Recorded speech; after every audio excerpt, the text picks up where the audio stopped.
ദുബായിൽ റമദാൻ മാസത്തിൽ യാചന നടത്തുന്നവർക്കെതിരെ നടപടി ശക്തമാക്കി പോലീസ്. റമദാനിലെ ആദ്യ 10 ദിവസങ്ങൾക്കിടെ 33 യാചകർ പിടിയിലായതായി പോലീസ് അറിയിച്ചു. റമദാൻ മാസത്തിൽ ഭിക്ഷാടനം നടത്തുന്നവരെ അകറ്റി നിർത്തണമെന്ന് പോലീസ് മുന്നറിയിപ്പ് നൽകി. യാചകരില്ലാത്ത സമൂഹം എന്നിവരിൽ നടത്തിവരുന്ന യാചകവിരുദ്ധ ക്യാമ്പയിനിന്റെ ഭാഗമായാണ് വിവിധ രാജ്യക്കാരായവരെ പിടികൂടിയത്.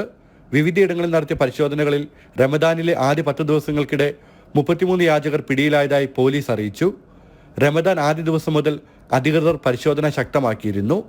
റമദാൻ മാസത്തിൽ ഭിക്ഷാടനം നിയന്ത്രിക്കുന്നതിന്റെ ഭാഗമായി ഭിക്ഷാടകർ സാധാരണ കേന്ദ്രീകരിക്കുന്ന സ്ഥലങ്ങളിൽ പോലീസ് പരിശോധനയും സുരക്ഷയും ശക്തമാക്കിയിട്ടുണ്ട്. സഹതാപത്തിന്റെ അടിസ്ഥാനത്തിൽ യാചകരെ പ്രോത്സാഹിപ്പിക്കരുതെന്നും അർഹരായവർക്ക് സഹായം നൽകാനുള്ള സർക്കാർ സംവിധാനങ്ങളിലൂടെ മാത്രം സഹായങ്ങൾ നൽകണമെന്നും അധികൃതർ ഓർമ്മിപ്പിച്ചു.